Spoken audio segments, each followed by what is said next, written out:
Bonjour, nouvelle vidéo sur l'histologie de la trachée, bronche et bronchiole. Histologie, on a déjà vu ce terme plusieurs fois, c'est l'étude des tissus.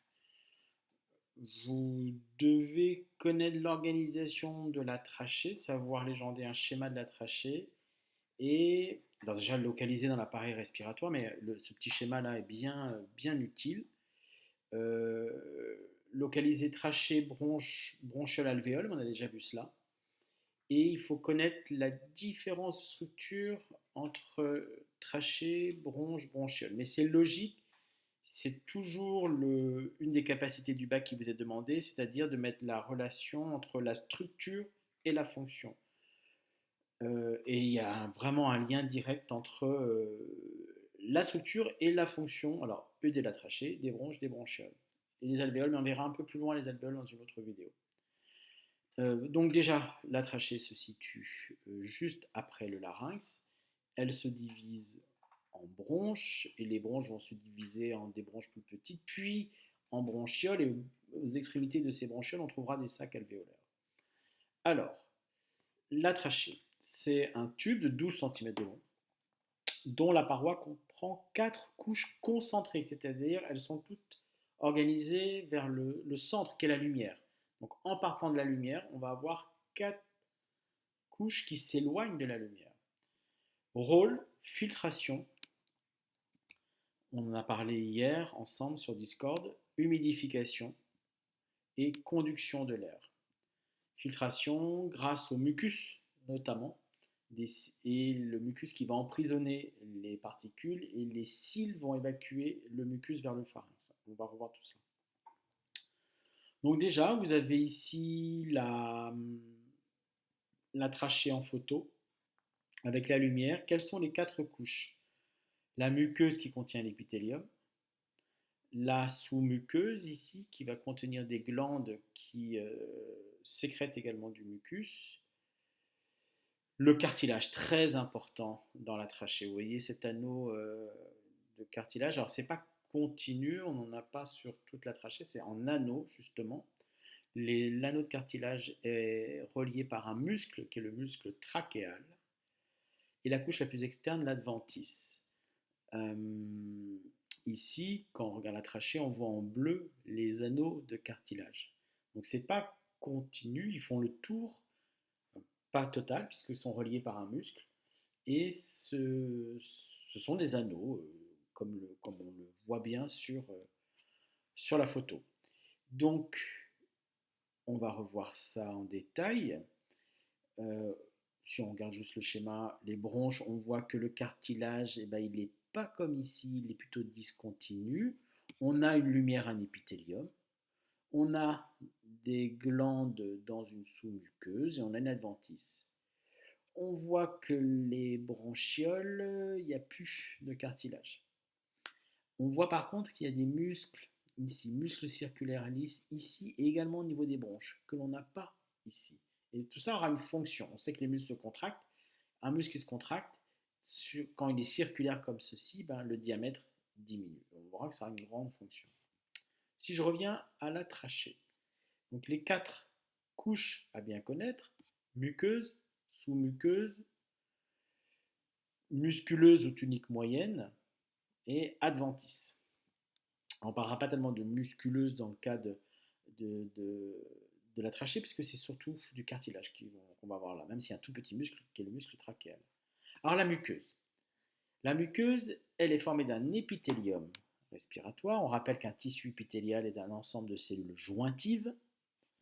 L'épithélium, il est pseudo-stratifié. Stratifié, ça veut dire qu'il y a des couches. Et pseudo-stratifié, on a l'impression qu'il y a plusieurs couches, mais il n'y a finalement pas tant de couches que ça. Il est pseudo-stratifié. Il fait penser qu'il y a des couches. Je vais vous montrer une photo tout à l'heure. Il est cilié, donc c'est-à-dire que ce sont des cellules qui ont des cils. Et en plus de ces cellules ciliées, je vais avoir des cellules caliciformes. Les cellules caliciformes, elles sécrètent également un mucus. Alors, si je regarde, j'ai 2 photos. Ici, la lumière est en bas. On voit très bien les cellules ciliées. Elles sont prismatiques, c'est-à-dire elles sont plus hautes que larges. On a des cils. Et en bleu ici, ce sont des cellules qui sont différentes. Donc on a deux types de cellules dans l'épithélium trachéal. Trachéal, c'est l'adjectif de la trachée. Des cellules ciliées, ici, qui sont prismatiques ou cylindriques, qui sont beaucoup plus hautes que larges, et des cellules caliciformes. Et les cellules caliciformes, elles sécrètent du mucus dans la lumière. Ici, la lumière, c'est l'endroit par lequel arrive l'air que l'on inspire.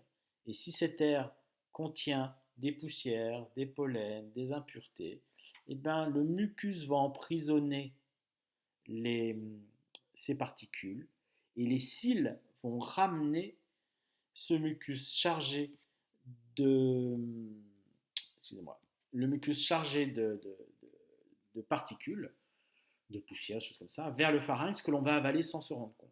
Autre orientation, et donc c'est également une trachée, on voit très très très bien les cils. Pourquoi pseudo-stratifiés? On a l'impression, vous voyez les noyaux ici, là il y a un noyau, un noyau, un noyau. On a l'impression qu'ils sont à plusieurs étages, mais c'est un effet d'optique. Ce sont des cellules qui sont les unes derrière les autres, et c'est un noyau, une cellule, mais on a l'impression qu'il y a plusieurs étages, donc on a l'impression qu'il y a plusieurs couches, d'où le terme pseudo-stratifié. Là, vous avez une étoile, c'est une cellule caliciforme, donc qui sécrète du mucus. Elle sécrète du mucus, le mucus emprisonne les impuretés et les cils remontent, on parle d'escalator mucociliaire, les cils remontent le mucus qui contient les impuretés vers le pharynx. C'est tout ce qui est écrit ici. Les cellules prismatiques, alors prismatiques cylindriques, c'est-à-dire plus hautes que larges, portent des cils qui propulsent le mucus qui est sécrété par les cellules caliciformes, chargé de particules inhalées, vers le pharynx ou les déglutis. Déglutis, c'est avaler. Donc, les cils et le mucus assurent la filtration. La sous-muqueuse, on la voit ici en violet, elle contient des glandes séromuqueuses, qui sont et dans la sous-muqueuse et au niveau de la muqueuse. Et elles vont également sécréter du mucus. Ça aura un rôle dans l'humidification et la filtration de l'air. Ça va également réchauffer l'air. Rien de plus à dire sur cela. Tunique moyenne. La tunique moyenne, elle est avant l'adventice. Elle est très spécifique pour la trachée. Elle contient les anneaux de cartilage que l'on voit ici en bleu. On voit cet anneau comme en forme de fer à cheval. Très présent dans la trachée. Ça permet de maintenir le conduit ouvert. C'est vraiment une zone de conduction, la trachée, du fait de cet anneau de cartilage. Voilà, j'avais notre photo ici. En rouge, on voit très bien le cartilage relié par un muscle trachéal, la lumière. On voit l'épithélium ici. Alors, on ne peut pas voir les cellules ciliées ici, c'est trop petit, il faudrait agrandir. Voilà pour la trachée. Donc, une muqueuse avec un épithélium, cellules ciliées, cylindriques ou prismatiques, c'est la même chose. Une sous-muqueuse. Enfin des cellules caliciformes également dans l'épithélium, une sous-muqueuse qui contient des glandes, une tunique moyenne qui contient le cartilage, qui fait que la trachée est rigide. L'adventice, rien de particulier, c'est un tissu conjonctif qui entoure la trachée. Tout organe a une couche la plus externe possible, comme cela. Bronches et bronchioles maintenant. Toujours notre cas clinique de l'asthme. On prend le cas d'une jeune fille, Agathe, enfin une jeune fille, Agathe, qui présente une allergie au chat. En caressant celui de Capucine, elle a inhalé des allergènes déposés sur les poils. Cela a entraîné une réaction immédiate au niveau de la muqueuse, donc chez Agathe, c'est-à-dire la formation d'un œdème. Un œdème, c'est un gonflement. Puis une production excessive de mucus par la sous-muqueuse. Et enfin, une diminution du diamètre des bronches, qu'on appelle une bronchoconstriction. Voilà ce qui va caractériser la crise d'asthme. Un diamètre des bronches plus petit, une grosse production de mucus, donc avec les voies très encombrées, parce qu'il y a moins de place pour l'air pour passer et rejoindre les bronchioles et les alvéoles. L'œdème est caractéristique de la réaction inflammatoire due à la réaction allergique, qui est un type de réaction inflammatoire. Alors, on va comparer Donc déjà, on apprend dans le texte pour l'asthme qu'il y a une diminution de diamètre et ça s'explique par la présence de muscles circulaires lisses dans les bronches et les bronchioles. Si j'étudie bronche et bronchiole, alors bronche ici, tableau de gauche, tableau de droite, bronchiole. Qu'est-ce que j'observe? On a nos quatre tuniques, muqueuse, sous-muqueuse, tunique moyenne, adventice. Muqueuse, épithélium cylindrique pseudostratifié cilié, avec des cellules caliciformes, comme la trachée, mais un peu moins de cellules caliciformes. Donc j'ai un petit peu moins de mucus. Mais on a le même rôle, c'est-à-dire que le mucus emprisonne les particules inhalées et les cils remontent le mucus vers le pharynx. Les bronchioles, ce qui est dans l'appareil respiratoire, donc ça vient c'est ici l'extrémité des bronches, et après on aura des alvéoles, donc c'est très fin. Les bronchioles, on a également un épithélium qui est cubique cette fois-ci, les cellules vont un peu changer de forme, cilié, puis disparition des cils. Je n'ai plus de cils à l'extrémité des bronchioles. On a une présence de cellules dont on parlera plus tard, je ne vais pas insister, les pneumocytes 2 qui sécrètent un liquide qui va maintenir les alvéoles ouvertes. Donc, ces cellules-là vont empêcher l'affaissement. Affaisser, c'est quand ça se colle. Deux structures qui se rencontrent vont s'affaisser l'une contre l'autre. Vous prenez un tube très souple qui est long et qui est vide, ben, les deux, ça va se coller, les parois vont se coller, ça va s'affaisser. Et ben, il ne faut absolument pas ça pour les bronchioles et on verra ça plus tard avec les alvéoles. Donc l'épithélium évolue parce qu'il y a de moins en moins de cils.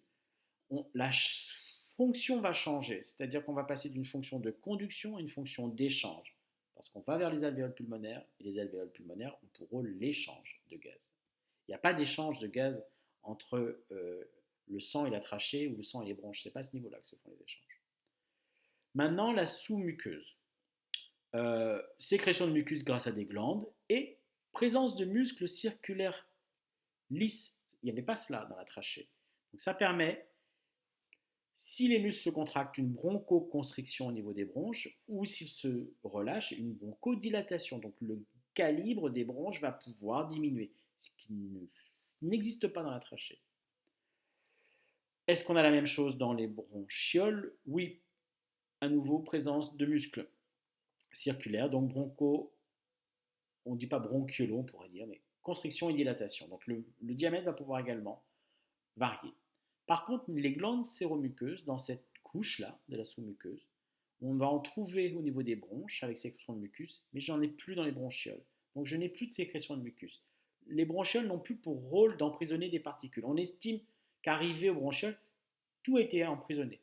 Que ce soit au niveau de la trachée et des bronches, il y a eu assez de mucus et de cils pour pouvoir éliminer et filtrer l'air. Donc il n'y a plus cette fonction à l'extrémité des bronchioles. Tunique moyenne où il y avait du cartilage. Alors, dans les bronches, il y a présence d'un peu de cartilage, on le voit ici. Ici, on le voit au niveau de la bronche, là, on a du cartilage, mais qui est discontinu. Donc c'est semi-rigide, alors que dans les bronchioles, il n'y a plus de cartilage. On passe bien d'une fonction de conduction à une fonction d'échange.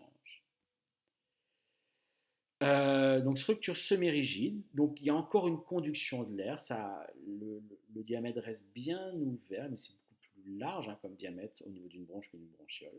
Par contre, absence de cartilage pour les bronchioles.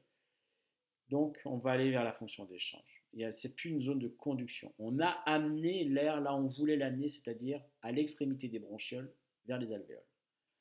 L'adventice, rien à dire, c'est du tissu conjonctif, donc du collagène, des fibres, d'élastine un petit peu, et c'est une protection. Donc les différentes couches de la paroi ont une composition qui varie peu, mais elles présentent une diminution progressive de leur épaisseur. La présence de muscles lisses circulaires permet de faire varier le diamètre des bronches et des bronchioles. Donc on aura constriction pendant l'expiration et dilatation pendant l'inspiration pour amener le maximum d'air. Il y a une disparition progressive du cartilage. La fonction des bronchioles n'est plus la conduction de l'air. On s'achemine vers une fonction d'échange. Donc les modifications histologiques qui surviennent dans la division des bronches en bronchioles reflètent le changement de fonction. De voie de conduction, les voies respiratoires vont devenir une zone de respiration, c'est-à-dire d'échange. Donc il faut bien comprendre ça.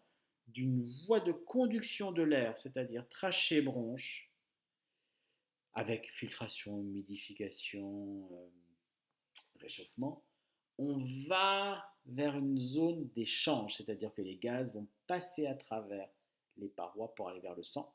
C'est la suite de notre cours et ça se situe au niveau de la barrière alvéolo-capillaire que l'on va étudier et après on va détailler les mécanismes. Voilà pour cette vidéo, je vous remets cette très jolie photo pour terminer d'un épithélium trachéal. Bonne lecture, bonne fin de journée, à bientôt.